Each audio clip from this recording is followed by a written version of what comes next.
Birodarlar,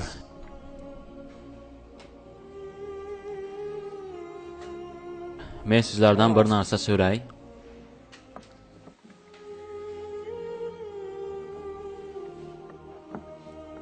Nima sizlarni Allohdan uzoqlashtiradi? Allohni unutishingizga nima majbur qiladi sizni? Men faqat shuni so'ramoqchiman. Alloh bir martadan bo'lsa sizlarni unutdimi? Bir daqiqaga ham bo'lsa Alloh sizlarni unutdimi? Qur'oni Karimda Alloh taolo aytadi: Ey odamlar, nima sizlarni mendan uzoqlashtiradi? Nima sababdan mendan uzoqlashasiz? Alloh aytadi: Ey meni bandam, Qur'onda bu. Nahot unutgan bo'lsangiz, axir bir vaqtda siz yo'q edingiz-ku. Alloh aytdi: Bir vaqtlar odamizod yo'q edi. Sizni hech kim tanimas edi. Siz hatto yaratilmagan edingiz. Alloh aytadi: Men sizlarni yaratdim-ku. Yolg'iz men sizlarni yaratdim-ku. Bir tomchi spermadan. Bugun insonlarni qo'liga 3-4 so'm pul tushsa, birovlarni mensimay qo'yadi. Do'stim, qayerdan chiqqaningni unutdingmi sen? Alloh seni bir tomchi spermadan yaratdi. Sen o'zingni aldama, meni cho'ntagimda pul bor deb, yo bir meni go'zal mashinam bor. Alloh aytadi: Men sizlarni spermadan yaratdim. Spermadan. Siz bir suv edingiz. Yuragida kibr bor odam eshitsin buni. Hamma narsaga o'zim erishdim degan odam eshitsin buni. Meni Allohga vaqtim yo'q degan odam eshitsin buni. Birodar, bir vaqti sen yo'q eding va shu yo'qlikdan Alloh seni sperma qilmadimi? Kechirasiz bunday gaplarni gapirganim uchun. Ammo men haqiqatda gapirmasam bu yerda o'tirishimdan nima foyda?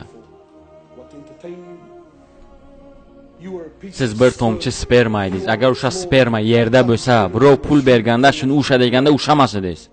Bu sizga yoqadimi, yoqmaydimi, ammo bu haqiqat u. Islom olimi Ibn Taymiya ajoyib bir narsa aytganlar. Siydik yo'lidan 2 marta o'tgan odam. Siz siydik yo'lidan 1 marta emas, 2 marta o'tgansiz. U kishi aytdilar, qanday shu inson yuragida kibrlanishi mumkin?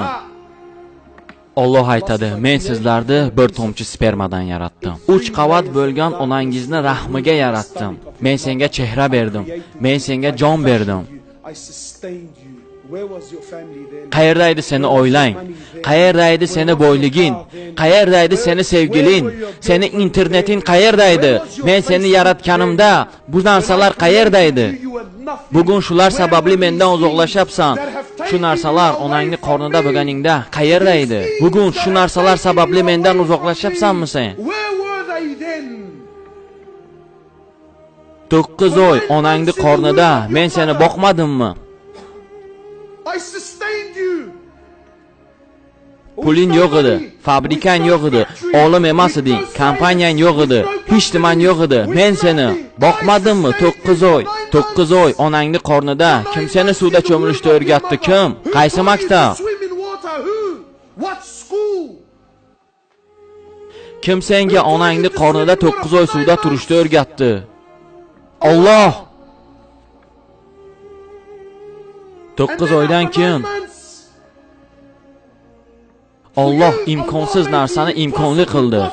Alloh imkonsiz narsani imkonli qildi. Nimaga? Sen bu dunyoga kelishing uchun. Iltimos, menga tushuntiring, mana shuncha bir inson qanday mashunchagina joydan chiqishi mumkin? Alloh seni bu dunyoga kelishing uchun imkon yaratdi. Sen tug'ilding. Yalang'och, chorasiz. Hech narsang yo'q edi. Seni qo'ling bor edi, ammo sen usha olmasding. Oyog'ing bor edi, sen yura olmasding. Seni tishing bor edi, sen yeya olmasding. Kim senga rizq berdi o'sha vaqtda? Onangni ko'kragidagi sut. Shu bugunga davr butun olimlar, butun ilmlari bilan, butun texnikalari bilan, butun pullari bilan ona ko'kragidagi sutdek bir shirin sut yarata olmadilar.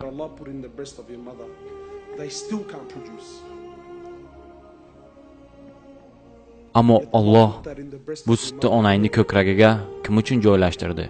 Kim buni Allohdan so'radi? Kim bunga pul berdi? Yozda esa sen uchun u sutni sovutar edi.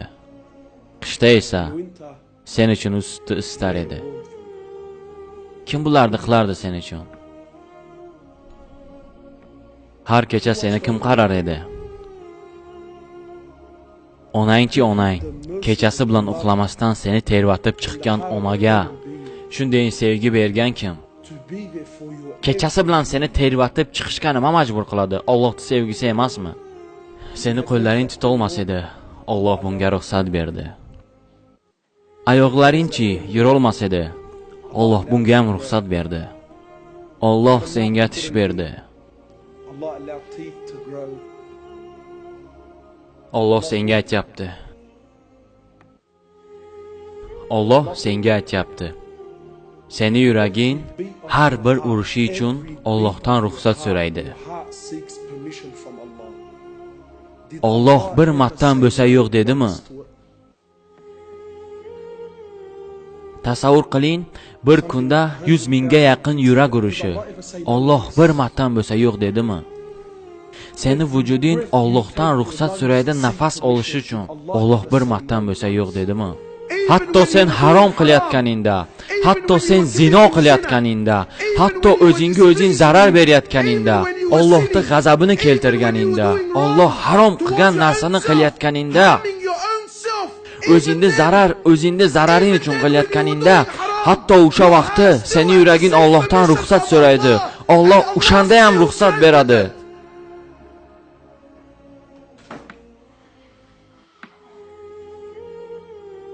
Bugun insonlar bir-birlari bilan bitta qilgan xatolari uchun gapirmaydilar. Bitta qilgan xatolari uchun gapirmaydilar. Er-xotinlar bo'lmagan bir sabab uchun ayriladilar. Alloh bir martadan bo'lsa sizlarni unutdimi do'stlar? Endi do'stlar, bugun siz yura olasiz. Bugun qo'lingiz bilan bir narsani usha olasiz. Bugun bemalol gapira olasiz. Hatto o'zingizga bir narsa qo'g'irib yeya olasiz. Sizda Allohga vaqtingiz yo'qmi? Siz bandmisiz? Sizga bu kerak emasmi? Siz Allohga shunday minnatdorchilik bildirasizmi? Tasavvur qiling, men siz yoningizga keldim. Siz menga bir tovoqda ovqat berdingiz. Men yoningizga keldim, dedimki, birodar, meni yegan ijtimoiy narsam yo'q. Menga biror nima ber. Siz menga bir tovoqda ovqat berdingiz. Men tovoqdagi ovqatingizni yedim va tovog'ingizga tupurdim.